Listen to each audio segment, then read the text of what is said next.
what, Spurlie? I always do the intro. Do you want to do the intro? No, because you always do the intro. Yeah, but you can do the intro. Yeah, but there's no constitution that says that I have to do the intro. But I thought it was your podcast. Well, it is my podcast, but that doesn't mean I don't have to do the intro. You know, like when the king does like King's birthday and shit, and they have the big party in front of Buckingham Palace. He doesn't open the party just because it's his party. He comes on at the end and does a speech. This is me. This is what I do for the podcast. No, he answers the door every time. Yeah, everyone that. And I don't even do that on Tuesday nights. I'm just walk into my house and come roll dice. I shout at you guys when you do knock on the door. So that's not an open invitation to the listeners, by the way. Oh, I was going to say, don't. To be fair, there's a few of you who probably do know where I live. You know, Owen, Alex, you guys can walk in. That's fine. Everyone else, fuck off. And on that lovely note. Welcome to the Juggernaut Bolt. Welcome to episode 79 of the Juggernaut Podcast.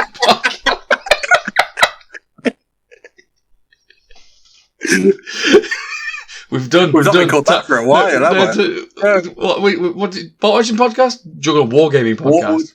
Wargaming Podcast, yeah. This isn't even anything to do with Bolt Action. No, well, today's episode is Juggernaut Konflikt 47 podcast because we have spicy news. I'll tell you, just before we get to the spicy news, we're still not doing anything for our tin pot persona. The listeners know, Spurlie, what they come here for. Yeah.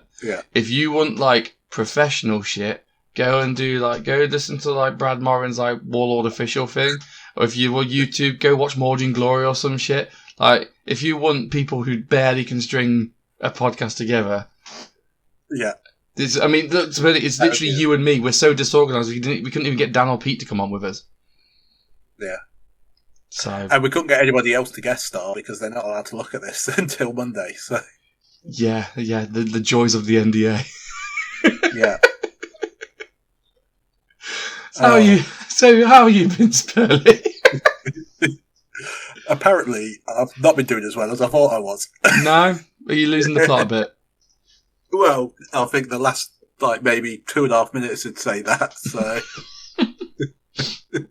I went to a Konflikt 47 event just over the weekend. That was fun. Yeah, was. Yeah. I technically lost 3 games, so it was alright. I didn't come last. Yeah. No, because I didn't lose the last game hard enough for you. So this is what happened. You know how everyone's like, oh yeah, Toph's really good at wargaming. Yeah, Toph runs a podcast. He's great. Yeah. No. On Sunday, I got my absolute arse handed to me on Sunday, and frankly, a poor workman blades his tools. Yeah. Is that what you said? Yeah. But every so often, you need to line up your troops in a firing line and gun them all down. Do you know what I mean? Because my dice betrayed me horrendously. I'm not going to go into details because no one needs the blow by blow. But when you have a Hannah mag with a single pin that's loaded full of startle troop and reverse off the board because you can't pass, a leadership test on a 10, then bad times. And then I played Warlord Marcus for round 2. And he absolutely destroyed me. Even Marcus was like, Toph, I don't know what's happening. I don't know what I'm doing. I don't know what's going on. What's wrong with your dice? I don't know, mate. It's just don't know. Yeah. And they didn't get much better in your third game either, did they? No. So we were playing, weren't we, Spurlie? Yeah, we played the third game. Yeah. And this is the thing. As is tradition, no matter what end of the table we're at, Toph, we'll play in the last game. Well, we weren't even supposed to play, though. You were supposed to play Dave. I was supposed to play Mr. Nolan. Spurlie played himself, right, because both me and at the end of round 2, both me and Spurlie were both on 2 losses, and we're like, fuck it, we know how this normally goes. We're going to end up playing each other now. So we was gearing ourselves up ready to play each other. It's fine. We were mentally prepared. And this wouldn't be the first time where we've competed over a wooden spoon either. So actually, this was rocky. This is go time. Anyway, Kieran was rolling out who's playing who, and then Spurlie was supposed to play Dave. And then Spurlie, with the air of the theatrical, no! The top of his lungs, and then stormed off to the toilet. Literally just stormed off. At least that's how it appeared. Obviously, I know Spurlie taking the piss. I know you didn't give a shit at all. But then you went off to the toilet, and Dave's like, is Spurlie okay? I didn't even go to the toilet. I went to pick my army up. And I was like, I just went, don't worry, he's alright. It's because he wanted to play me. Yeah.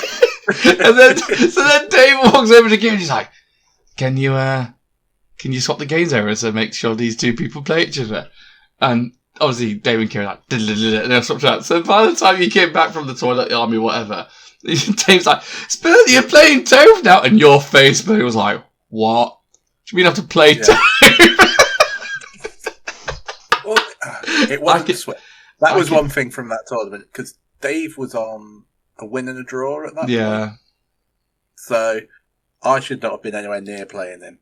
No. And I think the person you were playing was actually on like 2 wins as well. I don't know. Draw. I'm not sure whether they were doing first versus last, second this is the second event I've done at the Warlord HQ where the scores and like the matchings have made no sense at all. So I just roll with it now. It's £15 for a day and you get a free pizza. And sometimes good things might happen, but who actually knows? Well, no, I think it's closer to you buy a pizza for 15 quid and you get 3 games of Konflikt or Bolt action out of it as well. Yeah. And every so often you might win some if you're good enough. Who knows? Yeah. It's exciting. We had to play, didn't we, Spurlie? Sorry about that. Yeah. Sorry, yeah. But this is the thing. Go on, Spurlie. You explain what shenanigans we did and how I ruined your life. Go. Well, I've played against your axes every time. Yeah. I've not played against you with anything else. And we know how certain games are going to go down. It's hold until relieved. Toph's going to give his wolves a surgeon dice at the start. He's going to get on the objective early, and then he's just going to sit there. And I took the British Commonwealth, who aren't known for their manoeuvrability. Their get up and go is lacking. I would professionally suggest that many things are lacking. But carry on, sir. So we swapped armies. I played with the Axis. Toph played with the British Commonwealth. And I sadly tabled him. Mate, that was painful. Yeah. That was painful. Yeah. And not only did you table me, you clearly didn't table me hard enough because you still didn't get the wooden spoon. No. Clearly I could have lost harder. Even though I got tabled and didn't get a single secondary. Because the secondaries for that mission was getting to your post-deployment zone. And it's like, well, how the hell am I supposed to do that when I'm dead? Yeah. It was a bit like kicking the puppy when it's down, that one is, but, whatever. Yeah. Yeah. Well, I will say, though, now that I've played my first game of Konflikt 47 not using my Axis, I'm, in my professional opinion, man, the British are wank. Yeah. It's just like, here's a unit of 8 plus of infantry. What have you got that can touch them? Nothing. Like, I can walk my 4 inches and I can shoot my heavy machine guns. That's exciting. I've got 4 inches. Wow. Yeah. How far away are you? Oh, 20 inches. Oh, well, I'm going to get there in 5 turns, aren't I? I'll be dead by then, but whatever. And then I've got my big Percival, my big robot. It walks on. It's like, yeah, and it blows them up, yeah. And then you just come on with your big railgun. You go, twos. It's done. Yeah, I feel sorry for your Brits, man. They look amazing, but that was not a great game. Well, they clearly don't look amazing enough because your Axis won Best Painted again. I know. I felt so guilty. I mean, not guilty enough to, say no. Not accept the award. No. But, happy enough to, hey, my work gets acknowledged. That's nice. And I won a B for Bertie model, which I gave straight to you. Which is now built and in the boot of my car, ready to be dropped off with you to be painted. Ooh, that's exciting. Okay. I'm painting Tyranids now, right? Back to the queue you go. You'll get bored of painting all those little highlighted stripes on all the carapace. What I need to do is I need to dry brush and wash the heck out of something. I spent 4 hours yesterday painting that fucking Trigon, and it's literally just getting the carapace to go line, line, line, line, and then when you've lined the entire thing, you get a lighter shade, and then you go line, line, line, and oh my soul just leaked out of my fingertips into that Trigon, and it looks fine. It doesn't even look that great. It's fine, but fuck me, it took ages to do. Yeah. But yes, I will paint your Beaver Bertie for you at some point. I'm assuming it's also going to come with all of his robot mates. Yeah, so at the moment he's got 1 Mark II with a Tesla and 5 Mark Is with MMGs with an additional combat knife. Oh, I didn't know that robots could take combat knives. Is that spoilers for the rest of the podcast? Oh, maybe this could be a segue. Right. So, go on this, Bernie. What have we got to talk about today? Well, the main thing we're coming to talk to you lot tonight. Well, I say tonight. It's tonight while we record it. It will be 9 o'clock in the morning when this gets released on Monday. We're going to talk to you about the new British Commonwealth automated platoon. Some new British Commonwealth units and updates to the existing units. So I believe this might be coming out when the new America book comes out, or are they just going to release this, update the PDFs at some point? Do you know when it's coming? This is end of June. End of June. End of June. So okay. I guess if we're allowed to talk about it from the 22nd, we're looking at the weekend after that. So maybe like the 26th. Okay. Because this is when the pre-orders will be released as well. So when you'll actually get your models. If you've not got them ordered already, order them. There'll be a link that you can click on with this video. Yeah. Ever the salesman. Yeah, that's it. And if you don't order them, Toph's kids, they'll have to go without dinner. Yeah. They'll cry. Yeah. Do you want to see Toph's kids cry? It's very exciting actually when you watch. Don't promise them a good time.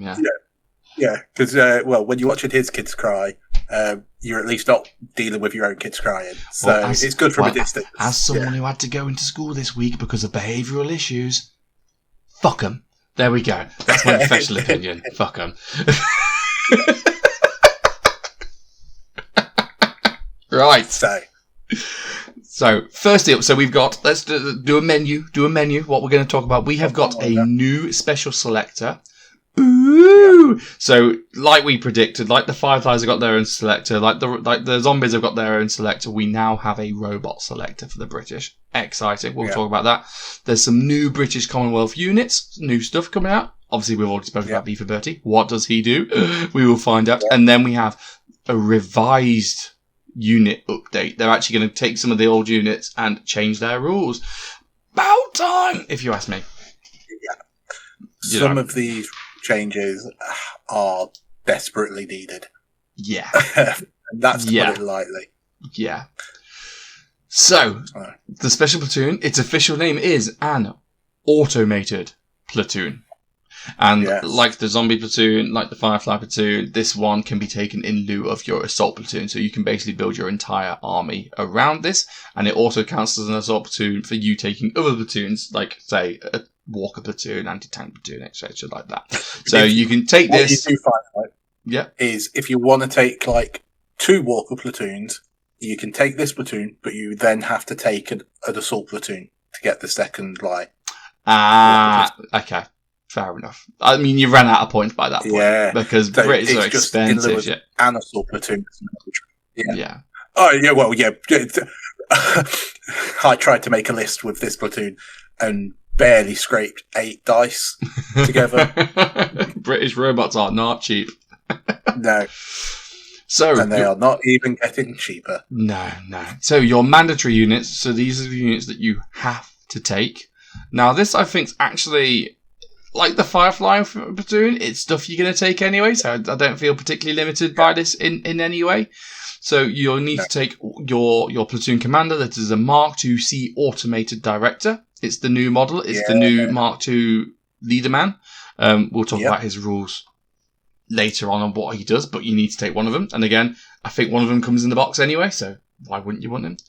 You need 2 units of Mark I automated infantry. So those are the smaller ones, the ones that come with either an OMG or a HMG. You need to bring 2 units of them. So I think, aren't they 30 points each? Ooh, I wish. It's more than that. 35 points each. 35. So you're talking 175 points per squad minimum. So you're talking 350 points minimum just to get those 2 5-man squads, assuming you didn't want to make them bigger. And then you need plus one... the director. Plus the director. And then you need a squad of Mark II armoured heavy infantry. They can come in squads of 1 though, can't they? 1 or 2? Squads of 2. Squads so 55 points each. So that's another 110. So you're already going to spend the better part of 500, 600 points. 600 points, yeah. Just taking your bare minimum. Yeah. So that's your bare minimum. I think Warlord are selling a platoon, an automated platoon box, aren't they? Which literally just has that in it. I think so. Yeah. Does it have the? I can't remember if it has the extra guy in it. The director in it. It probably does. Well, all I know is they had freaking hundreds of these boxes on the shelf when we was at Warlord the other week, and they look pretty tasty. So. Yeah, just 1 or 2 of them, that's for sure. Yeah. So, those are your mandatory units, and then the optional units, so everything else you can take in the platoon. You can take up to 2 units of extra Mark I automated infantry. You can have an extra unit of Mark II, the heavy automated infantry. You can have up to 3 of the Hunter mobile platforms, up to 3 of the Bombardier mobile platforms, and up to 3 of the Lancer mobile platforms. If I think I'm right, suppose you get it wrong, Hunter's the anti-tank one? Yes. Bombardier is the HE one, the howitzer one, and the Lancer's the machine gun one. Correct. Yeah. You're getting good at this, aren't you? You're really getting good at this. Yeah, you can take up to 3 automated carriers. So that's pretty exciting. And then finally, you can take a B for Bertie. The special character, you can take him as well. Interestingly, you can't take the B for Bertie as a replacement for the automated director.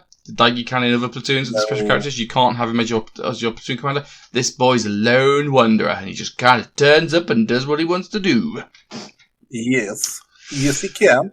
So, what do they do? So, the range. So, their special rules. So, for this platoon, the range of the data transmission rule on the Mark IIc automated directors and the Mark II heavy automated infantry units is extended to 12 inches. So that's for anyone who doesn't know, all of the Mark I stuff, so that's basically every robot that's not a Mark II, so if it's not a big robot, all the small robots have a built-in -1 to hit on everything. It's a rule they've got called first off the line. The way you get rid of that is you stay close to one of the bigger robots. And it's normally 6 inches, which means you have to proper castle up. Bunch up. Yeah. This extending that to 12 is massive, yeah. Yeah.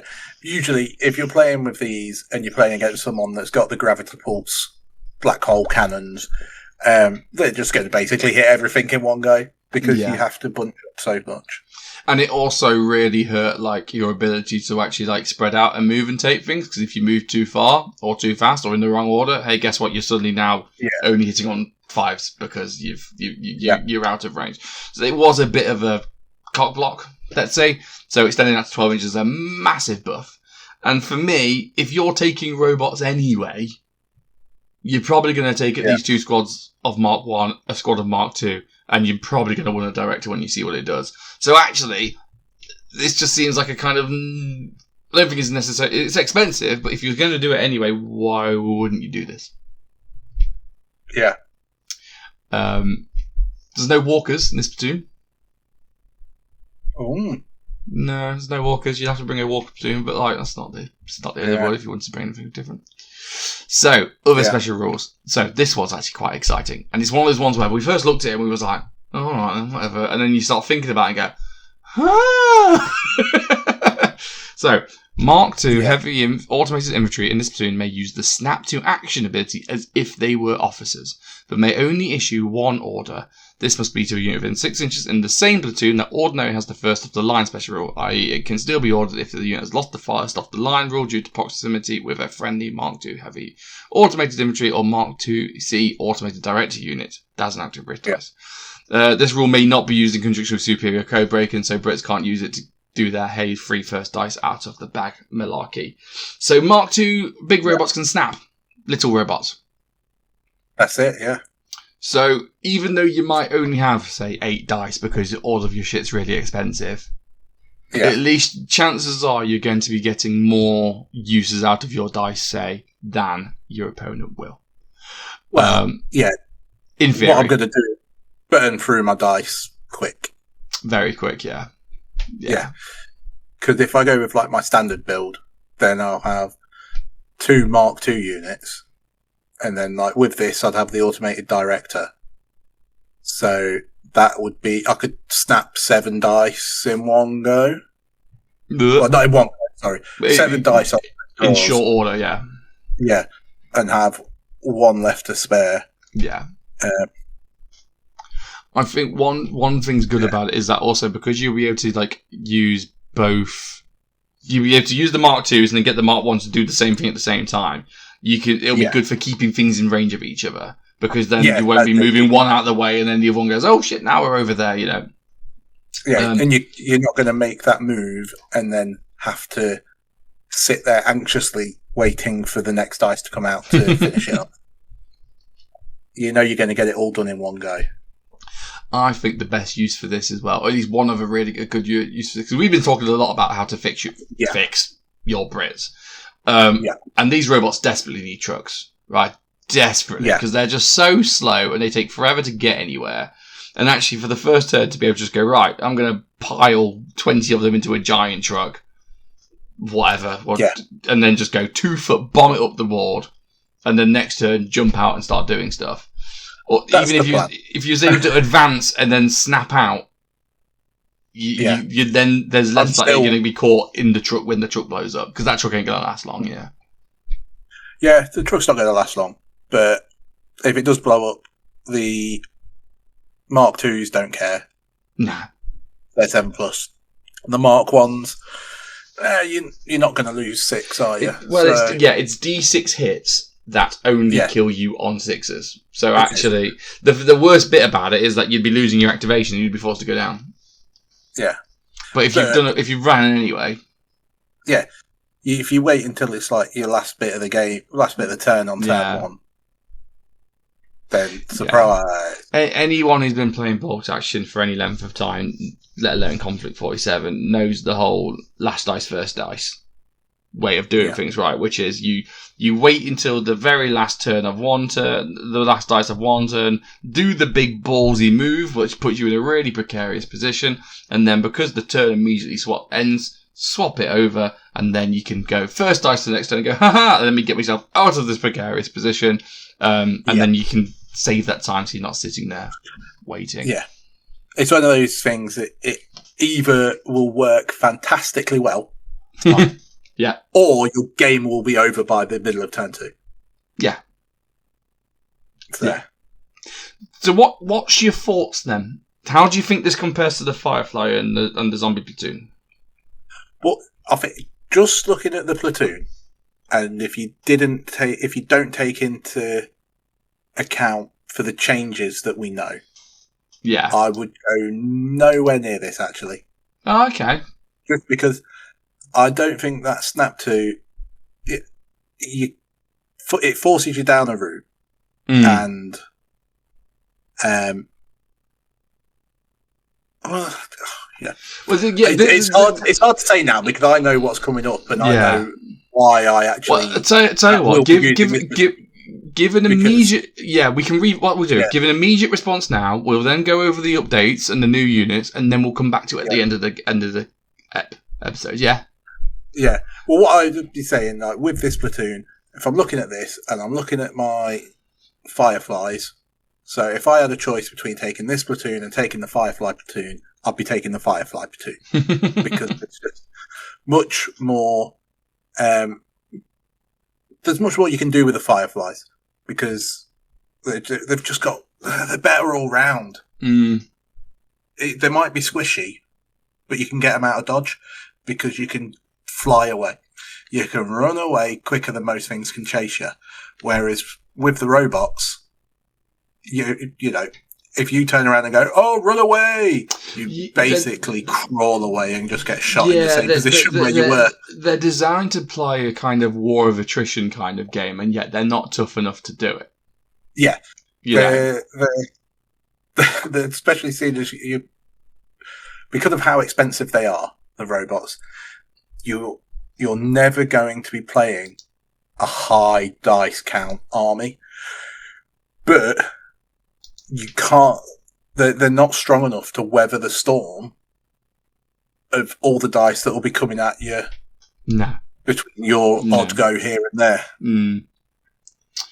Okay, right. We'll leave it there for now. Then let's put that in the car park. We'll come back round to that and all the other corporate buzzwords I can't be asked to come up with now. So, new British units. Shall we do B for Bertie? That's what everyone's going to be sitting there going, come on, Joe, go on, Bertie. I want to listen to B for Bertie. B for Bertie. This might already be one of the most loved characters in Conflict 47, I think. I think the internet's got a strong vibe. Is it not Roberta Wells? No, it's not. No. Okay, it's the B for Bertie model. Yeah, but it's not B for Bertie. Okay. What everybody loves is the little mouse on his shoulder. That's all I've seen. People go, "It's a nice model. It's got a mouse on it." So yeah, the mouse is the winner. Conflict 47 Skaven army confirmed. Oh. Hey, I've signed an NDA. Am I joking or am I bullshitting or is it real? Oh, this is a joke. That's not how it works. Shut up. Or is it? Oh. So, talk me through B for Bertie's Bertie. How excited should I be? I think he's got his uses. He's definitely got his uses. Okay, so good to hear. He's one man on his own. You can't add anybody to him. He is B for Bertie. One of his rules, he's a lone wanderer, which means he can't be snapped to by anyone either. He didn't give a shit what you're going to tell him. Fuck you, man. I'm B for Bertie. I'm doing whatever the hell I want. He's not cheap either. 120 points, which is about there or thereabouts with Roberta. Are we allowed to save points? Do we have to save things in melter bombs again? Oh, I don't know. Let me check.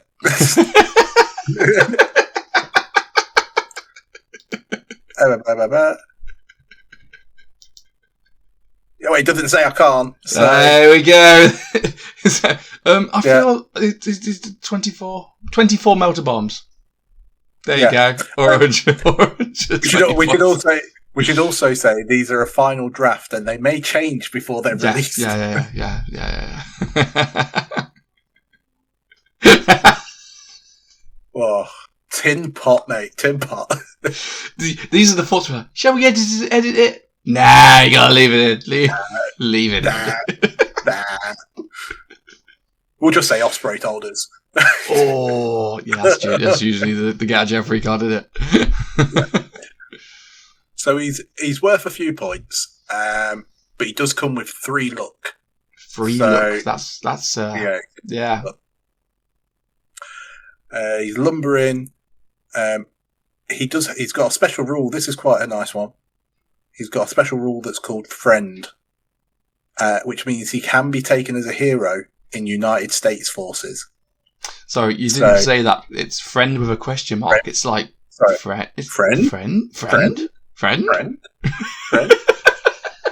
You need the up at the end of the friend. Sorry, yeah. So yeah, US players get something out of this. They can get B for Bertie.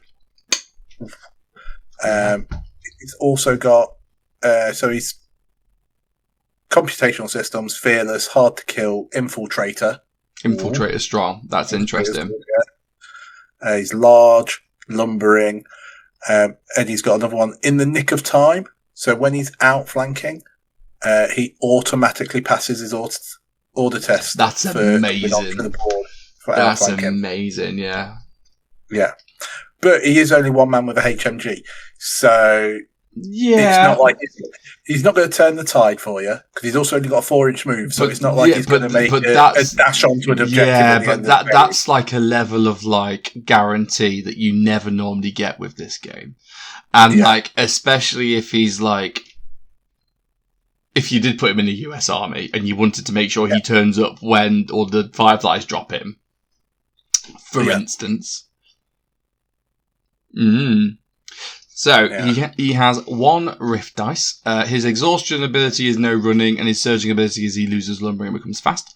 And his Rift ability is protection subroutine. When a friendly infantry unit within line of sight of Beaver Bertie is the target of a ranged attack, Bertie may use this Rift enhancement immediately after that attack has been resolved. Beaver Bertie may immediately execute an advance order, but may only fire at the enemy unit which made the shooting attack. Bertie does not require an order dice to do this, and may use this Rift enhancement even if it already has an order die. If this enhancement is used, exhaust Beaver Bertie's Rift die after it has executed his advance order. That's a wicked order. Obviously, he's only got 1 HMG, but if he's surging, he can basically fire it 3 times a turn. In theory. Yeah. And you know what, actually, like, if you put him in outflank and then came on. Yeah. And then you pulling in the back line of you know, when everyone's got their mortars, they've got their heavy machines, stuff like that, all the wheat shit. Actually, that ain't bad. Yeah. But to use that, he's got to be able to see what he's being shot at. Yeah. It's not the firing unit that he needs to see, it's the unit being fired upon. Yeah. So, like, for the mortars, you wouldn't be able to like you'd rip through them anyway because you got the HMG. I can see it now.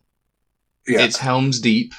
Yeah, you've got Aragorn and the Rohan. They're coming out the gate and they're rowing down the Ulrich High, and then they look to the height. They look up, look to the east on the light of day. Oh yeah, and there at the top of the hill is Beaver Bertie with fucking HMG. Yeah. Dun dun dun dun. It's just gunning down Ulrich High left, right, and centre. Like, it's worth it for the imagery alone. Plus, there's that element of, hey, you stop fucking with my mate. Bam, bam, bam, bam, bam, bam. Yeah, that's it. Yeah. I don't think he's particularly. I think I don't think he's going to be winning loads of games by himself. I think he's a technical piece that you could get a lot out of. Yeah. He's not a game changer like Roberta Wells can be with messing about with all Rift dice. So, because if you get her in the right place, you can really ruin someone's day. Yeah. Whereas with Infiltrate though, and with able potentially to be able to move 3 and shoot 3 times in a turn as well, he's almost one of the fastest units in your army as a British player as well. Because obviously every time you use your ability, you get to do an advance as well. Sure, it may only be 4 inches, 6 if he's surging, but actually that quickly adds up. And with him being Infiltrator and with him being hard to kill, you start on the game in a nice bit of hard cover, and you go, fuck you, I've got a 2+ cover save, like, deal with me. Yeah. You know. I think the best thing about him, though, is that he's got 3 points of luck. Yes. Just that alone can be a game winner to make sure that, you know, that one time you finally cracked. When you rolled that one on your penetration. You know what, though? This is really going to pay me to say it. I think this is better in a US army than a British army. Yeah. Because I don't think Americans really get luck, do they? Yeah, it's luck and guts. Okay, but they're always spending on guts, aren't they? Yeah, you're always spending. You get your free guts as well with every platoon commander. So, but like for this guy, you put him in your US army. He can defend like every time someone shoots a Firefly, he shoots them back. Keeps them honest. And then when you've got your linebackers dropped behind the big enemy walker, and you've inevitably failed the pen roll or something, use a point of luck, keep it in the game. Yeah. Yeah. That is the absolute clutch right there. Yeah. I don't think he's as like game changing as like the German Doctor or Roberta Wells. I think that they're a lot more like mandatory for their respective armies and stuff like that. I think Beaver Bertie is a lot more kind of optional. Yeah. If you've got, yeah, enough melter points left behind, there you go. I think you've got enough melter bombs left in your list. I just think the British Army is not an army that has a lot of spare points. No. Whereas the Americans, especially once you're playing like a 1750 or 2K game, probably can just go, actually, you know what, let's drop one coyote, I've already got 4, and we'll put a B for Bertie in. I don't think the Brits have that. Yeah. Don't have that option. The price of these robots is not so that you can drop a unit and put in a toy.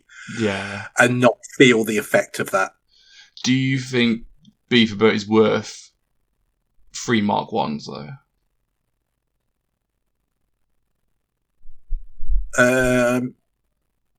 I think so. I think he might be. Because 3 Mark 1s is what, 105? So you're only 15 points less than 3 Mark 1s. Yeah. Mm. I think for his speed is the thing. Yeah. When you're in an army that basically walks backwards, being able to go forwards is quite an advantage. Yeah. I just think as well, he is only 6+. And yes, he's hard to kill. But if you have any weapons that ignore cover, he's toast. Yeah. Oh, it's if you're playing against another British Commonwealth and they've got 5 HMGs, that's 30 dice. Yeah. If they've not moved, well, it doesn't matter if they've moved because they've got computational systems. As long as they're near some Mark 2s, they're hitting you on 4s. And then wounding you on 6s. And then you've got 2 save.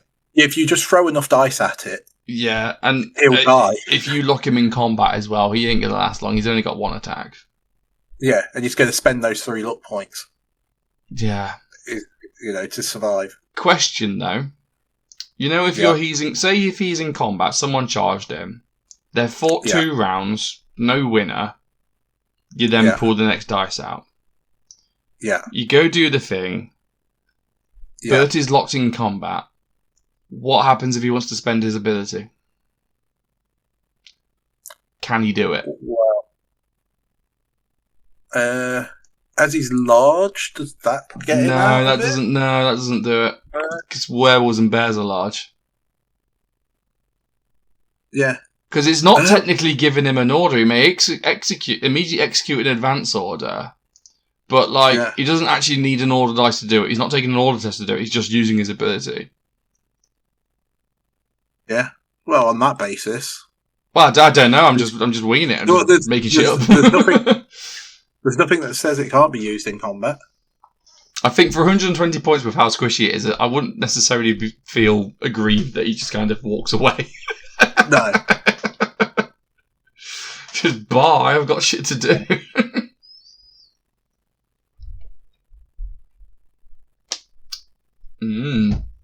Yeah. I tell you what, have an argument in the comments below, dear listener. Because frankly, I'm not, regardless of whether we can do it or not, I'm not going to tie my life to it. It's not a hill worth dying on. Yeah. The only thing I want to use that hill for is to put B for Bertie on top so he can mow down a work guy. That's what. You can walk away. Here we go. You can probably walk away. So I'm just looking at the units locked in close quarters on page 90 of the rulebook. Okay. So the following rules apply to units that are locked in close quarters. Units that are issued an order while locked in close quarters can only shoot if they move away first. Then it says see below. Vehicles can move away freely. Infantry that are issued an order while locked in close quarters with a vehicle can move away freely. Infantry with the flight special rule that are issued an order while locked in close quarters can freely move away, unless your enemy also has flight. Or you can voluntarily flee after 2 rounds, but if you flee, you're destroyed. So he can't actually walk out of combat. Fair enough. Yeah. But I didn't realise about that flight thing. 5 don't last long enough. No, they don't. But if you get lucky enough and you've been charged, that's true. Then, boom. See you later. Sayonara. Okay. Right. Okay. So that's B for Bertie. we have another new unit. Ooh! Yes. We have got the brand new Mark II-C automated director. So this guy's basically a lieutenant robot man. Yes. Yeah. This is where Terminator starts. It's the Skynet, is it? Yeah. Okay, 100%. so this is a Mark II dude, so 7+, with a light Tesla cannon. So this guy's got the same gun as the linebacker, just rubbing it in a little bit, I guess. This is a mere not 55 motor bombs. No. 22 motor bombs, sorry. He's 110 points. Don't worry about it. Messed about. 110 points. So you're looking at the same price of B for B, 10 points in it, kind of malarkey. So he's also lumbering normally. So movement 4, advance 4, run 8. He has the automated director rule. So automated director does not confer a morale bonus to friendly troops, which again, robots don't take pins, so whatever, don't need it. And when using the snap to action ability, a Mark II automated director may only issue orders to friendly units with the computational systems rule. So he only likes robots. He ain't gonna help your infantry. So screw you, Galahad. You're getting no help here. Yeah, if you are flesh and blood, he ain't helping you. Yeah. So he has the same data transmission rule that the rest of the Mark IIs have. So he's going to help units nearby lose their first off the line. Data transmission is actually a new rule. Oh, okay. When we get into the next kind of load of stuff, that used to be in the bottom of the Rift. Yes, it did. box. Yes. But now it's been... So in which case, the data transmission rule, friendly units within 6 inches of a Mark II-C automated director units lose the first of the line special rule whilst both they and the Mark II-C automated director have an active or surging rift dice. So it's the same rule, works exactly the same way, it's just been... Yeah, they've took it out of one place and moved it somewhere else. Yeah. He's also fearless, he's sort of hard to kill, he's also lumbering, wide formation. So... Yeah. He comes with 2 rift dice, standard, 1 for his Tesla cannon, and then 1 for his enhancement, which is Command Relay. When a Mark II-C automated director uses a snap to action ability, it may use this enhancement. The automated director may issue orders up to 2 units with the computational special rule anywhere on the table rather than within 6 inches. If this rift enhancement is used, exhaust one of the automated director's rift dice after it is executed in its own order. Oh my god, that is massive. Yes, that's what makes him brilliant, I think. Yeah. But this you tie in with your units in trucks. Yeah. You get your robots in trucks, chuck them up the board. And then take 2 trucks, 2 units in each of them, throw them up there, and then he can snap at the back, and you can pick and choose. We've all had those games, right, where like you've reached the start of a new turn and you've thought, man, I just need like the first 4 dice in a row.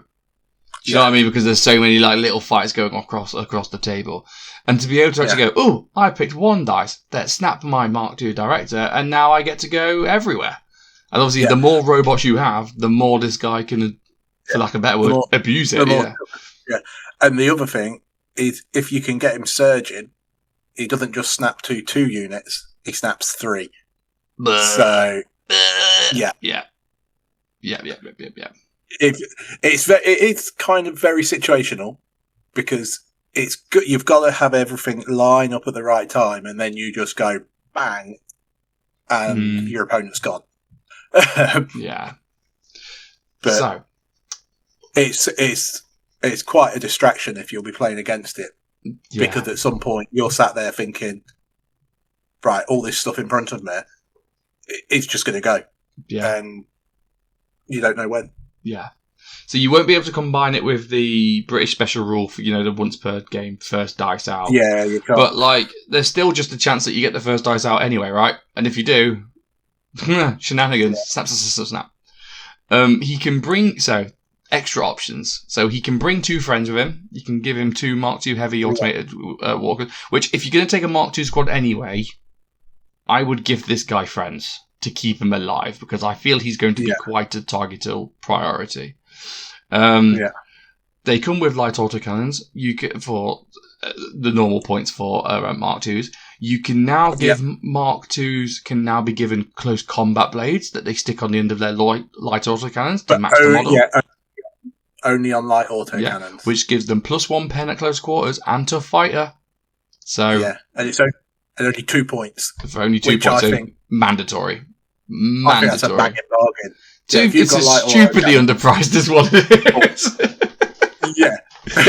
You could make that 10 points a model and you'd still pay it. Definitely in this game. Yeah. So you can also upgrade their light autocannons to heavy autocannons, and you can also replace their light autocannons to Tesla cannons. Now, one thing I've just noticed now is the limit is 2 per squad for all of these, which means you could have 2 bodyguards and give both bodyguards heavy autocannons, or you could have 2 bodyguards and give both bodyguards a light Tesla cannon. So you could have 3 dudes all with light Tesla cannons. That's exciting. Because they're not the best though. The lights. Do they not also? You know, if you fired 3 light Tesla cannons into a vehicle on a single shot in a single firing activation, do they not all add together? Or is that done by weapon, or is that done by squad? Because if that's done by squad, that is mahoosive. Squad, mate. No. So against a single model, target total the pen values of all hits from Tesla arc. So wait a minute. So if fired by a single unit. So if you sat there with 3 of them, they've all got Tesla cannons. You exhaust your dice. You then roll 12 dice, and for every hit, you get a +1. I'm just going to check this, because it kind of reads as if... Oh my you god. Fire Tesla arc, you would get, say, the 3 shots plus 3 extra. Oh, okay. 3 per gun. Okay, I guess, it's either per unit or per gun. Done, It's a... I believe it's a unit kind of thing. A unit with Tesla arc weapons can opt to exhaust the risk dice to generate X number of Tesla arcs. Then I would probably say don't go all Tesla cannons, because you're getting only so many returns for that, aren't you? Yeah, you go with 2 because then you're going to get 5 shots rather than. Well, but then for the I'll just go heavy. I would just go the 1 Tesla cannon, the 2 heavies. Yeah, because heavy autocannons are great. You don't want. Well, this guy's not going to be in combat. Or shouldn't be, so you don't need the combat blades on him, do you? So this guy wants to be sat there in hard cover, enjoying the 2+ cover save in the middle of your army, just giving out the vibes to the rest of the army. And so if you can just give him two blokes who just sit there shooting with him, well, that's it. He's got a 12-inch bubble as well. If you put him in that platoon, which you would do probably, Oh yeah, no. If you're going down the automated route, use this platoon. Well, if you're gonna take this guy at all, use that platoon, right? Because you wouldn't bring this guy without bringing robots with him. And if you're gonna bring robots with him, which you would want to, because otherwise, why are you bringing him? You might as well put them in that platoon, because the mandatory, which is 2 units of Mark 1 and a unit of Mark 2, is stuff you'd want to bring anyway. So that's what you're taking away, So if you're thinking, I'm going to take the director and then not bring the platoon, what the hell are you doing? But I love him. I would say he's a lot better than Bertie for less points. Do you reckon? Yeah. He does more for the army, yeah. Bertie does his own thing, and he provides a little bit of a distraction, whereas this guy really buffs everything. And actually, with 2 rift dice with abilities he's going to be using a lot, he's going to actually get through a lot of order dice. Like you can rift dice, or you can churn your rift dice and hunt for searchers quite well with this guy. Because he'll be using both. He'll be using both his activations every single turn. No doubt about it. Yeah. Well, that Rift Dice churn that you never saw on British British armies before, when we get onto the next stuff. It's going to be hot. I think churning Rift Dice is going to be a hot topic. Yeah. Yeah. But let's do the math. So he's 110 basic. If you want the two friends, that's another 126. So that's 336. 336 plus the two heavy autocannons is. No, I was wrong. 236. Yeah, you were right. So you're 256 because you've given them both heavy autocannons. Yeah, that's all right. I think for what he does, it's fine. That's about on par with a unit of wolves. When you think about how much all the other robots are, 250 points for that. Yeah, I don't think you'd ever bring two. I think that would be overkill. 2 directors. Yeah. You definitely one. I mean, you're snapping anywhere on the board though. If you had 2 of them. Yeah, but you're paying the points for it. Yeah. And you'd have to take 2 platoons to get the most out of them as well. So you'd really have no points. That's it. Yeah. I don't know if this is a new line, but at the top it says only 1 of each type of special platoon may be taken in a force. So you can't stack multiple automated platoons. That feels quite. If they've added that same rule into the Firefly and the zombie platoons, I won't be unhappy about that. Yeah. I bet that's actually already there, and we've just glossed over it. Or maybe they're going to change it. Who knows? Yeah. But sounds exciting. I like it. I'd like to see what people can do with him. Yeah. All good. So, as we've been hinting, ladies and gentlemen, they have also updated some of the units, and I'm telling you now, the points haven't changed. So your list will be exactly the same. No. What really has changed? I guess it's a couple of options and the rift abilities. Rift abilities have changed. Now the problem in the past with the rift abilities, for the Brits particular, is that there's always no way you would ever actually use them, because it was always something along the lines of get an extra shot, lose a dude, and it's like, my dudes are 35 points each. I don't want to spend my rift dice and potentially lose a dude, so I'm never going to use my rift dice. So you'd have British armies where technically they would have 10 order dice and 8 rift dice, but you'd never see them use them. At Warlord, I had 8 order dice, 9 rift dice, and I only churned 3 of them. What, the entire weekend? Well, it was just I'd got 2 on my Galahad commander. 1 for his Tesla rifle and 1 for his gave him Rift Mastery. Yeah. And then the 1 on the Percival. And the automated carriers as well, that you don't hit yourself with them. Yeah. But as soon as you flip them, then if you don't get an active Rift Dice back on them, then they become rubbish. So, the Mark 1s then. Would you like to go ahead with their new rift ability? Yeah, so high voltage, which used to be you got an extra shot on your MMG or HMG, whichever you decided to take, that's gone. And now high voltage is when executing a run order, the squad may use this active rift enhancement to gain deadly 2 and fast. No. And lose lumbering for the duration of the run order. After resolving the run order, you exhaust the dice. If you're locked in close quarters, the rift dice will exhaust after the second round of combat is resolved. So suddenly out of nowhere, you're doing 16-inch charges. Yeah. Vamos. And I tell you what, how good is that just for the first turn, run onto the table and go, and I'm 16 inches up the board straight away. Yeah.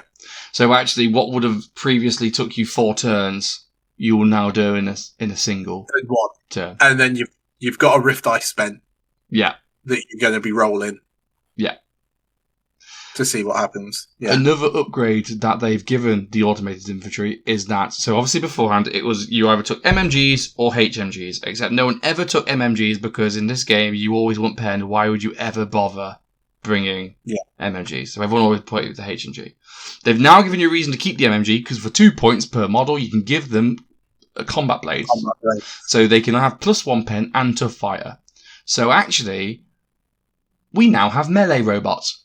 Because if you give them combat blades, you burn their rift dice, and you charge something 16 inches, they're now 6+ to kill robots who have got 3 attacks each at +1. Yeah. That's the same as a Japanese samurai dude. And if you also think you chuck these in a truck up the board, so what you even do is you don't run the truck 24 inches. You advance 12, yeah. Then get out, 12, yeah. And then you 16-inch it up the board from there with that rift dice. You're now sat there going, come on, bring it. Yeah, that's a level of maneuverability they've just never had before. Yeah. Do you think we'll see some people actually utilising them? People will use the ability anyway because they want to move fast and they want to run. That's fine. That's going to happen anyway. Do you think people will specifically build their units out as close combat units and take the MMG with the blades over the HMGs?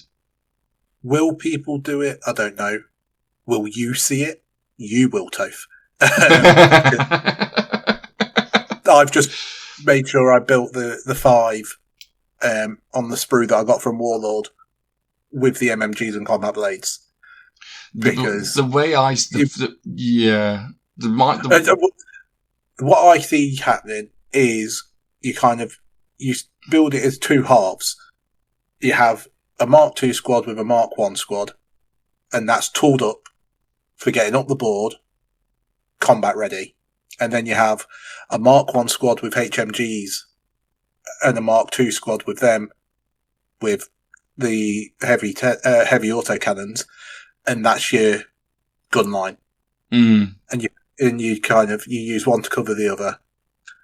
I do think they're like guy with a HMG, he's got 6 shots at +1 at 4 foot away. Yeah. And it's like you're kind of sacrificing that to have 6 shots at no pen from 3 foot away, which, against certain armies is fine, and other armies is just freaking useless. And then potentially 3 attacks in close combat at +1, at least for 2 rounds, it might not last. And I look at things like, the units that are winning combat anyway, like bears and wolves, they're not even going to be bothered about this. It's not going to touch the sides. No. But it will. When it comes to that. Yeah. But it will make Style Trooping question it, because you can finally get through them. But then a HMG would do that anyway. I guess the difference is that you could always you used to always be able to lock robots down in combat and go, ha, you're never leaving because you're fearless and you can't hurt me. This does make the counterpunch potentially scary, Well, the thing you've got, because they're also large, if somebody's sat in cover thinking, well, if you charge me, I'll go first. And I'll decimate you before you get to hit me back. Well, these guys are large. Walk through the wall, If it walk through the obstacle, It's definitely more of a thought and more of a choice than it ever was before. I think a lot of players will end up overextending, and they'll go, oh, look how fast I am, and then get themselves out of range of the Mark IIs, and then go, oh, shit. That's definitely going to happen. I'm not entirely sold on how good a combat unit would be compared to just decking out the HMGs. I mean, it's definitely cheaper, right?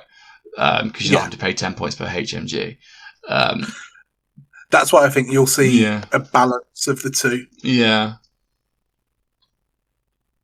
But, well, it's more of a choice than we had this time last week. Oh, 100%. And that rift ability is amazing. Yeah. Even just for late game objective grabbing. Do you know what I mean? And 16 inches. Yeah. Mine now, That's alone amazing. Well, even if you have got like 3 or 4 wolves sat on that objective, at least I stand a chance now. Yeah. Of an RNG spike Yeah. And I can take that objective. Well, that's the thing. If the wolves aren't surging, you've got a real chance of causing an upset. In that, yes, they might kill you. And yes, they'll probably kill you, but you could take a few of them with you. Yeah. If they're surging, I still think you've got no chance because surging wolves are stupid. Surging wolves, you need to hit them with big things. Yeah. But against everything less than that, Star Trooper, Noctalburn, Fireflies, this is a real game changer. Yeah. Especially Fireflies as well, because these guys will be able to catch you. Doesn't matter how far away you fly. Yeah. That's it. Interesting. Right. Yeah. So that's the Mark 1s. On to the Mark 2s. What have they done with the Mark 2s? So, Mark 2s, still exactly the same points. Lumbering, 7+, fearless.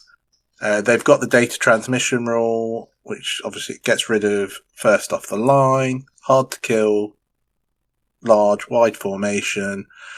They have 1 Rift Ice or 2 if you give them a Tesla cannon.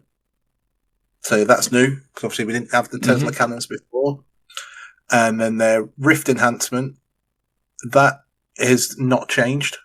So coordinated strike, when you execute a fire or an advance order, you can ignore friendly units for determining line of fire. So you still need line of sight, but you can shoot through anything you want. Yeah. And that's where... That's the fact that you put your Mark 1s in front, and these guys basically walk behind them, and the Mark 1s, they give them cover, and then they just shoot through them. That's something. Would you say, like, obviously in the old ways of thinking, a squad gives a squad behind? I would say they. I would say they still. These are robots. I would say they still give cover. But do they give soft or hard? Because they are metal.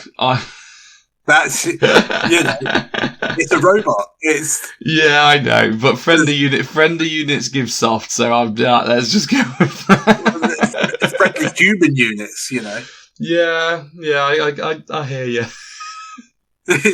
But hey, a surging 8+ wolf only gives soft cover, so a 6+ robot should only give soft cover as well. The hit, it's still flesh and blood. It's a good ability. The problem is that you don't want to have them exhausted because they lose their ability to take other units first off the line because they still need to have an active surgeon guys. Yeah.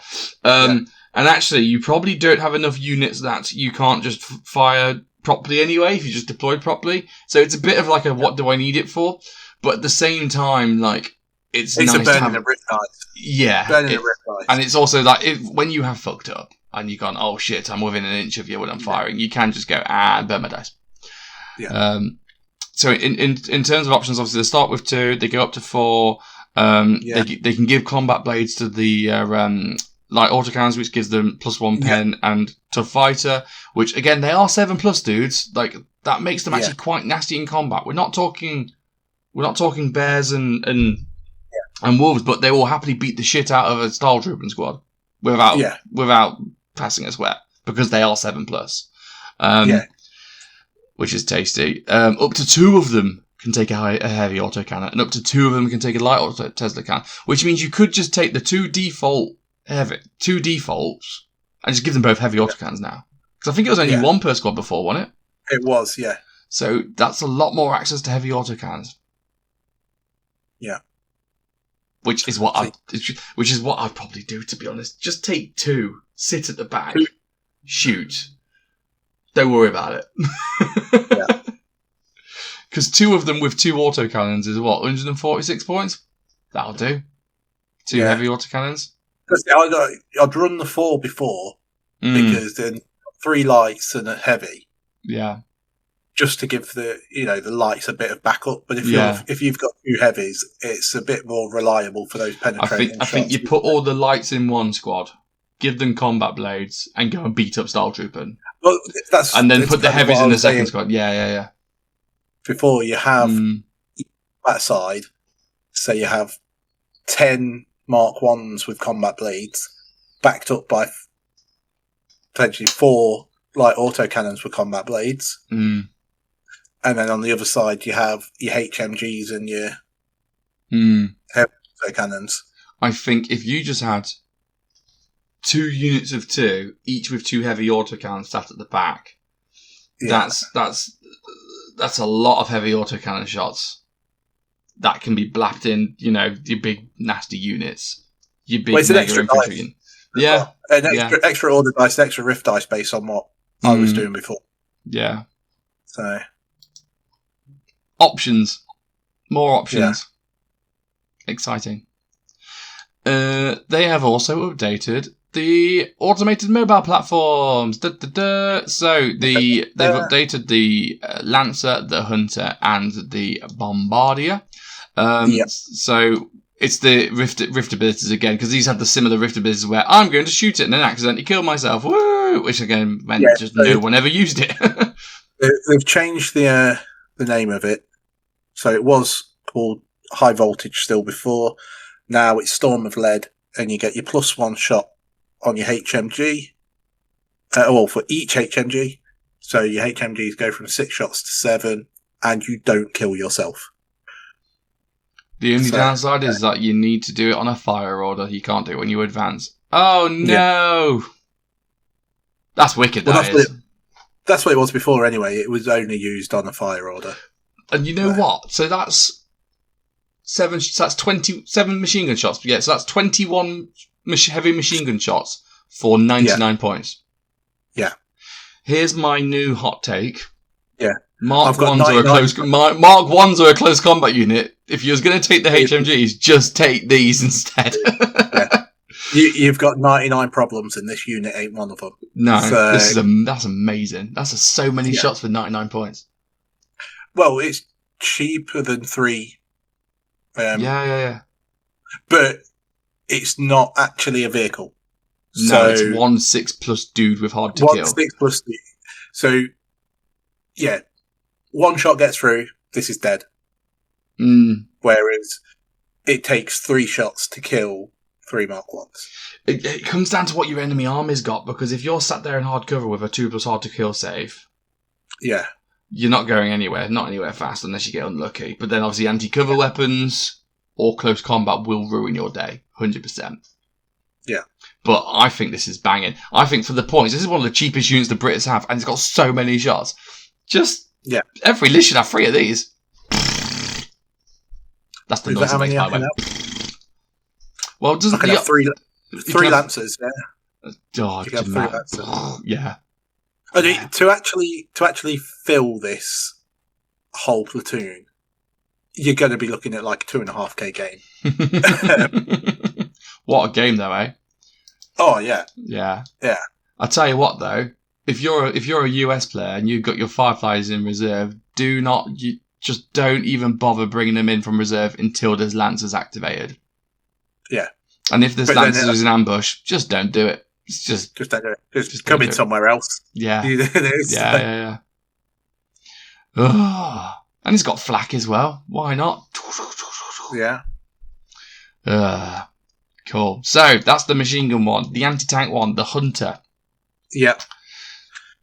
So this one's even cheaper. This is only 84 points. Only. And this is another one where I'm like, take 3 of them. So high velocity round. When executing a fire order, a Hunter may fire its light anti-tank gun as if it were a medium anti-tank gun. Exhaust the Hunter's rift dice after resolving the fire order. That's it. So before you used to get D3 hits with a +1 pen against you, which when you're a 6+, meant you would get 3 hits on and killing you on 5s. Do you want a medium anti-tank gun shot every turn for 84 points? Because that's what you're getting. Yeah. On a 6+ damage unit that has is going to have a 2+ save when it's in hard cover, and it ignores pins. The only downside is it's got it first off the line, but guess what? You just keep it within 12 inches of a Mark II. You'll be fine. Well, a Mark II or the director. Yeah. What you're doing here though is you're very much You won't be moving though. No. You're going to sit. And so it doesn't, what we're going down the idea of here though, doesn't solve the problem of not getting up the board. No, but this can be a fire base that can support you whilst other things go up the board. And there's now other options that you can build units in ways that makes them more mobile. But actually as well, like, you've always struggled, at least when we've played, with like my walkers and stuff, because you never had that much anti-tank because it was so expensive. Yeah. And actually, 3 of these is what, 250 points?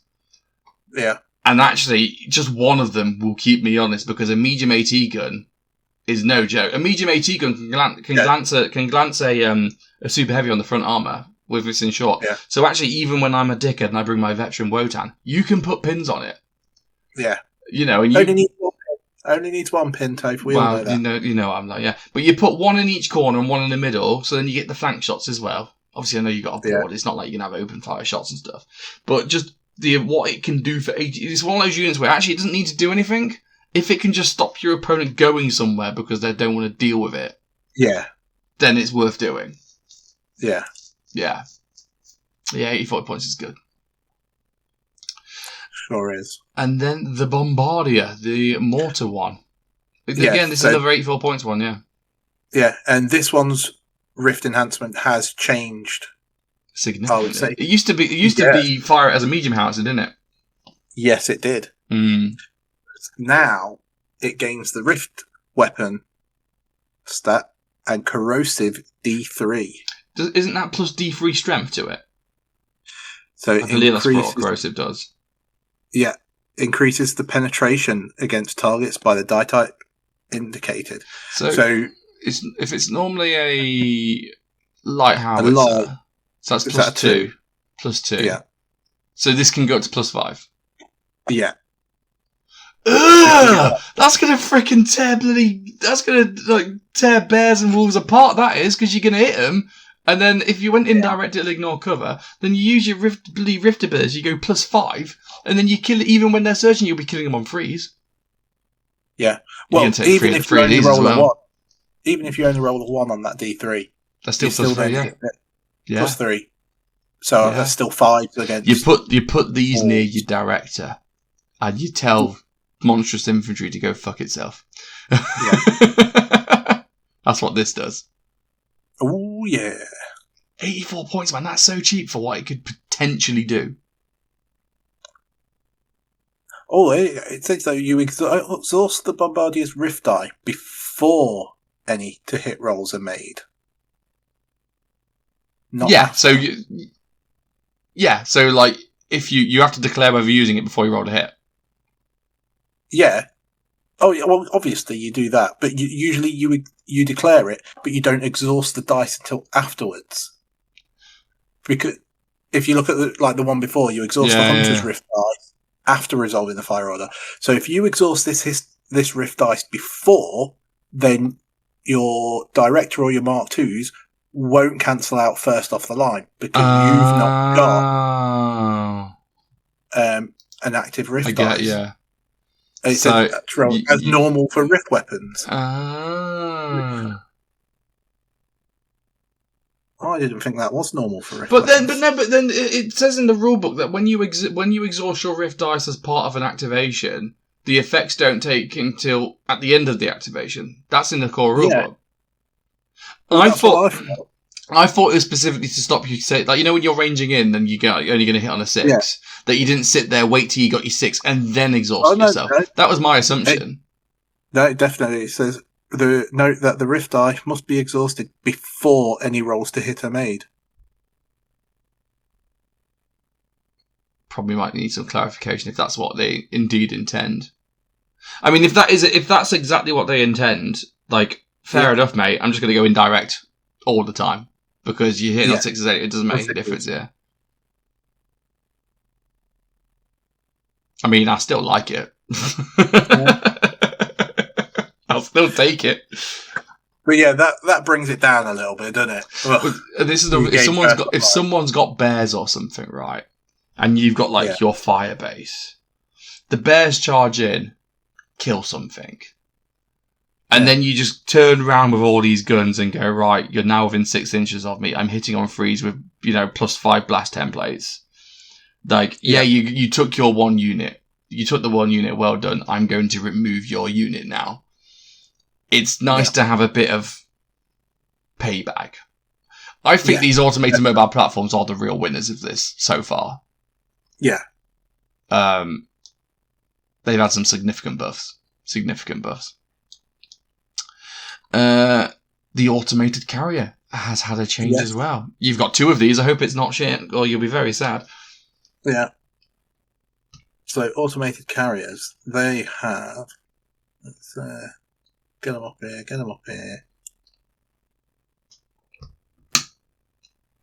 Where's it gone? There we go. No, I'm trying to find the old. The old. Okay, cool. To compare it. So points exactly the same. Twin light autocannons. First off the line. They're basically fearless because they ignore pin. Flak. So firing solution. It's exactly the same. They're getting a +1 modifier. So what's changed then? Against the Wrecky Festival, it'll be so automated crew, computational systems, fast, flak, first off the line, turn on the spot. It's what's changed is the second paragraph about ignoring the first off the line special rule in the Rift enhancement. It's been took out because you've got the data transmission rule that is now on the. Oh, okay. So that's a bit of a nothing burger then. Yeah. See, that's a shame. I'm all excited. Excited then. Yeah. I do like the automated carrier. I just feel it's a bit underwhelming compared to everything else. It is a Rift dice churn because you've always used your Rift dice to get rid of the -1. For those points, for 158 points for a single 7+ vehicle with 2 light autocannons, I can have 2 Mark IIs, which are also both 7+s, and hard to kill with heavy autocannons for cheap. Yeah. And they will keep everyone else shooting. So actually, what am I getting the automated carrier for? Now, of course, it's faster. It's also easier to kill. Yeah. It's just a bit too expensive for me. 158 is just... It ain't great. Mm. That's a shame. If you can get them surging so they've got recce. Yeah, but then they're not... You're going to spend it. Yeah, if you're wrecking with them, they're not doing what you want to do with them. But if I'm wrecking with them, it means you're shooting at them when you could be shooting at something else. What you need to do is you need to leave play bolt action with them. In that you leave them in outflank, and then you come on and they just run around people's back ends, just running over. Oh no, Toph. It's almost as if you've played me when I've got them. But unfortunately, I don't have that many artillery pieces for this exact reason. But it's like, they're always in outflank. They both come on the same side, and they basically both drive on and both annihilate the same thing. Unless I'm playing with them, and then they come on and they immediately die. Yeah. So, those are the units updates. So let's go back to the platoon selector. So just a reminder, kids, you can have the mandatory is 1 director, 2 units of Mark 1, 1 unit of Mark 2, and then your optional units is an extra unit of Mark 1, extra 2 units of Mark 1, 1 extra unit of Mark 2s, and then you can have up to 3 hunters, 3 bombardiers, 3 lancers, and 3 automated carriers, and a single B for Bertie. What's your thoughts now? I like it now. Yeah? Yeah. So, you'd have your automated director, so you've got your Tesla, 2 heavies, sit them in hard cover.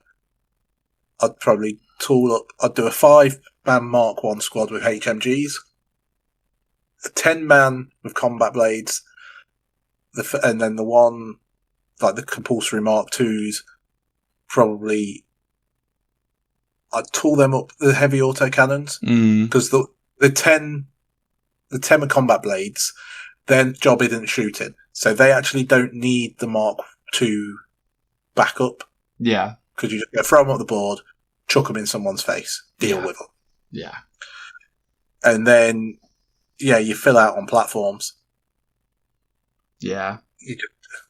for 84 points, or 99 for the Lancer, 84s for the other.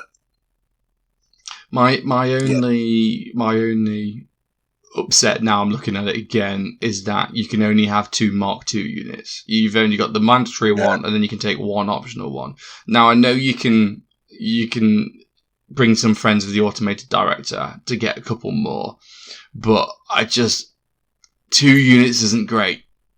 No, I would want more. The access to that 7+ infantry is still restricted. I guess compared to like the access, Stormtroopers. Yeah, you can take a lot of Stormtroopers. You can take, they all do. You can take them and tool them up to do different jobs depending on what you want. So the most Mark IIs you could take is 10 plus the commander to make 11. Yeah. So, I mean, that's still a lot, but they're not. Yeah, they would be in big giant chunks. Yeah, they're doing one thing as well. I mean, I guess what you could do as well, like you could take, say, if you're just bringing some walkers, you bring a walker platoon, you put 1 or 2 Mark II units in that platoon. They would obviously only have. You'd have to you'd have to say these ones can't snap. These ones are only 6-inch range for their data transmission. The rest are 12, and you'd have to keep track of that. Yeah. Which I know you love doing that. You love that. Yeah, but I guess, if you did something like these little, if I said, right, these Mark II units have got the close combat weapons and the light autocannons. These Mark IIs have got the heavy autocannons. Then it's really easy to say the ones with the autocannons are the 6-inch ones. If you did it that way, it's fine. It'd be difficult if they were all identically equipped. That's when I'd be like, can you paint some of different heads or something? Yeah, that's exactly what I'd be asking you to do, Toph. Yeah. Next time I do some painting for you, just give me some instructions. I'll do red heads or something like that. I was going to say, either red heads or blue heads, like ARP helmets, that kind of stuff. Either way, I'm really happy to see Warlord go back and revisit things that don't work. Do you know what I mean? And because it'd be so easy for them to just go, those are the rules, go and play. And every British player has had the same kind of frustration with the robots, where like they've only got to play half the game because the rift mechanics didn't work, and they've always felt a little bit just underwhelming. And I don't know whether this is going to fix them or completely send them to the top of the food chain. I don't know that entirely. No. I don't think it's going to top of the food chain though. But there's definitely going to be movement. Yeah, they're definitely better than they were. Yeah, definitely. Which is good, because your little face when you've been playing your Brits so far, Spurlie, has made you sad. And it makes me sad looking at you. Oh, it's when you have to listen to Sheffy go on about them as well. Oh, man, he's been freaking insufferable moaning about his robots. Whereas now, actually, shut the fuck up. Play with your new rules. Now it's not the units that are shit, it's just Sheffy. Yeah, and I also think this is kind of like a glass shatter moment as well, in that they've gone back and they've updated rules. Previously, they've not really updated rules, they've only added new ones. And there's other units in the game that don't really necessarily do what Warlord would like them to do. Case in point, werewolves and bears are, let's say, a known problem. Don't get me wrong, I don't know what they're going to do. I don't know if they're going to update the points, change the abilities, whatever. I don't know if they're going to do that in the next month. I don't know if they're going to do it next year. But all I know is that's the conversation currently when they ask people, what would you do to fix it? They have been fishing for ideas. Obviously, we've given them our ideas. Feel free to ignore them. We'll see what happens. I would like to see further updates for that sort of thing. Yeah. I mean, primarily as well, from talking to the guys who designed and playtest the rules and stuff, they're primarily focused on getting the game to be fun. Balance obviously is important, but fun is the priority. And once it's fun, they can tweak it later. And I think this is a prime example of that, which is, right or wrong, the British robots just weren't that fun. And again, whichever way, these rules are going to be more fun. That's 100% going to be true. Yeah. Whether they're good or bad, I don't know. It depends. But they're going to be more fun, and that's what matters. So watch this space. Yeah. That's it. 100% agree. So yeah, hopefully it should be out by the end of the month. Yeah. Hopefully. So it should be like a week from when this goes out. Is exciting. Like if they're updating all the documents again, are we going to have another FAQ? Oh, content.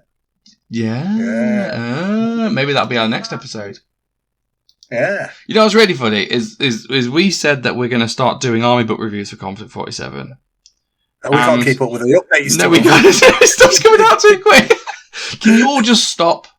Can you all just stop playing? Stop releasing things. Stop going to tournaments. Stop doing things that are interesting for us to talk about, so we can finally do the things we want to do. Well, I think what we do is we don't start with Japan or the Soviet Union. No. We start with the Germans. Yes. Then maybe go to the British. Yeah. Then the American. Yeah. Because of the new book, coming out. And then Japanese, and then Soviets last. Yeah. Because by the time we get there, it'll have changed anyway. Third edition of Konflikt 47 will be coming out. Oh no! Shut up! Go away! Oh wow! Hey, if nothing else, we'll make the listeners cry now. We're going back to 40k, aren't we? To like a previous edition. We're going to go and play some 5th edition because we like the punishment from 15, 16 years ago. But if we can do that with 40k, we can do that with Konflikts. If if they're too fast for us, we can just stay in second. It's fine. Yeah. We have the technology. It'll be okay. Is it about 2004 TK? Is that what we're playing? Or is it I think, when did 5th come out? I think it was around 2007. Yeah, 2007, 2008. It was about a year before I went to uni, so around that sort of time. So, yeah, from what I remember, yeah. But yeah, should we do some quick hobby lobby before we go? Yeah, go for it. I don't have any transition music, but I have still got the soundboard from last episode. Alan. Yeah. Alan. So there we go. There's Alan. It's the Mr. Alan's hobby. Alan. Do you think Alan's done his? Did we get anything from? Did we even do Hobby Lobby on the last one? I can't remember. I vaguely remember pledging to paint a load of Konflikt 47 dudes that were half finished, like my anti-tank gun and stuff, and my machine gun teams and my mortars. Yeah, the anti-tank. And I would like to apologise, as I've done absolutely none of that. See, I did complete my pledge actually, because my pledge was to finish painting my British Commonwealth Army. So that's bullshit, mate. Because I painted that, not you. It was my pledge to get it painted, and I've got it painted. And may I say that I did it in a weekend. Yeah, you did a weekend when I handed it over, and you were like, "Don't expect this back anytime soon." And it was less than 7 days later, and you were like, "Finished." So you know when you're in the hobby zone and you're like, I need to milk this cow before it dies. That's where I was. So I did kind of sit at my desk for like 16 hours that weekend, fucking just dry brushing, because why not? That's the way you roll. Yeah, that's the way I roll. Yeah. So yeah, I did do hobby. Like I painted your army, I guess. Yeah, you did. I painted a Kratos for my World Eaters. Yeah. I painted a Tech Marine for my World Eaters. I painted 8 foot worth of Imperial Fortress walls for our big 30k Apocalypse game. Dry brushed the shit out of that. I went around Grimes' house. I painted loads of tank traps for him. I painted a river for him. That was all exciting. You keep using the term painting when all you were doing was dry brushing. Dry brushing is a form of painting. Shut your face. We went and played in that 30k campaign weekend, which at some point we need to actually put some into socials about that, because that was a wicked weekend and we need to show off our like mad hobby skills. So I've been doing stuff. I painted a Tyranid Trigon. I painted that, as I alluded to at the start of the episode. So I've been doing hobby. Yeah, but you never let me off when I do hobby that's not my pledge. You never let me off. Yeah. So why are we going to start now? Spurlie, your hobby is freaking sitting on the toilet and buying shit off eBay. Well, someone's got to.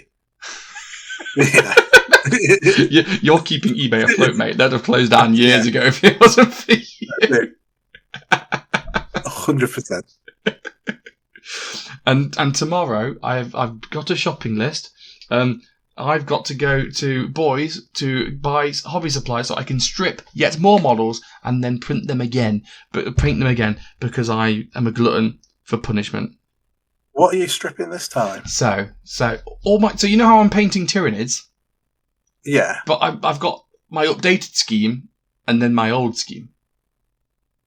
So like so I'm really sorry podcast people, but if you're watching on the video here, you see that Tyranid bit there? That's like blue and black. Yeah. Blue and black. But my new scheme is this one, which is green. So like they need stripping and repainting. My goodness. So this is the thing. This is my shopping list for tomorrow at the hobby at the hobby shop. Right, I'm going to buy some Uhu glue. Do you know Uhu glue? It's the stuff that you go really stringy and you make the icky bit for aliens. So I'm going to do that. I'm going to buy some methylated spirits to obviously strip some models. It's on my shopping list. Yeah. I'm going to pick up a carton or a bottle of charred brown from Vallejo because I've ran out. I know, very charred brown. It's a lovely brown paint. Yeah, it's very good. Also, I'm also going to pick up, and I swear to God, this is a hobby.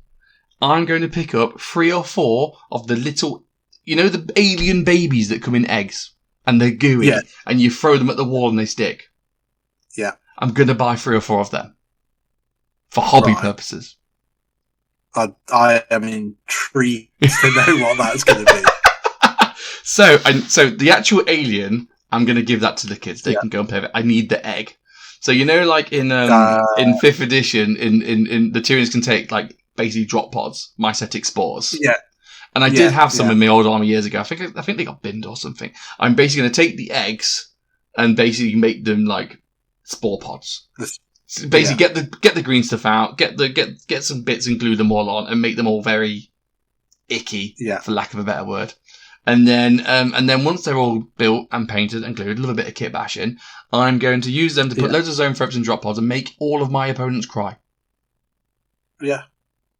So it's a good going. That's what I'm going to do. Yeah. So I'll try and remember to take some pictures and then be like, look, I'm doing like actual like old school conversion hobby, not just modern hobby where I just print shit like freaking losers. Who's doing that? Yeah. Yeah. So indeed. That's my pledge. There we go. That's my pledge. I'm going to scratch build and convert some mycetic spores for my Tyranids. There we go. Well, yeah. And what's your pledge, Spurlie? So I am going to get painted 5 Mark 1s, a Mark 2 with a light. No, because I'm going to paint them for you. You need to come up with something for yourself, sir. Okay, so this guy. Tyranid test model. I'm going to get that test model done. Yeah. I'm away for work on Monday night, so perfect time to exciting. Not have an excuse. Are you still going to go with the transition colours, like the car weird colours for the carapace? Yes. Ooh. Yes, I am. That means you're going to have to be that person who takes a picture, who records it on like a video, and then you upload that onto Facebook and you like see my image, so you go, look at my model, with the transition paint. That's it. Fucking try hard. Yeah. Yeah. Well, I've got to do something, and because the actual painting's not going to be very good, so I need something to take your eyes off. A distraction. Yeah. Mate, it's called weathering powders. It's amazing. You can convert any wank paint job into something amazing. That's what I do anyway. Playboard is that. Playboard and you're pasting. If you declare your model finished and then you pick him up and then your hand is covered in mud. If it's not done that, have you actually finished your model? It's when you take all your models out of the really useful box and then you look in the empty box and it's just a fine film of like dust and like mud and like tough block and stuff at the bottom. That's when you know you've done a good job. Yeah, that's when you know. And right now there's going to be at least like one person listening in who does like proper scale modelling. And they're like, you need to fix your pigments. And I'm like, no, you don't. Just let it rain. Just let it rain. Yeah. It's all good. There we go. I don't have a joke to finish on. Do you have a joke to finish on? No. I have a joke. Are you ready? Go on then. Yeah. My joke. Are you ready to sit down? This joke is amazing. Yeah. Dan and Pete, their pair of jokes. Yeah.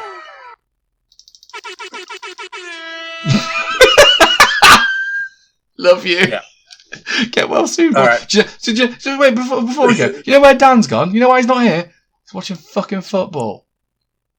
Yeah. You know why Pete's not here? Because he's off being parent. And the thing is this podcast isn't live. We can pause it. Like, it's okay. But they're off doing their own thing. And that's why I love them both, but they're massive raging homosexuals. And on that note... 100%. Pete is also watching the football. So yeah, but he's watching the football with a baby and a bottle. So, like, it is... Holding a baby. Yeah. Holding a baby, yeah, whatever. Fuck them, baby. I love them both, but fuck them. And he's watching the football, drinking from a bottle like a baby. So... Yeah, you know. England haven't disappointed us yet. There's still time. Yeah, that's it. Right. Thank you, everyone. Yeah. See you soon. Bye-bye. See you later. Bye.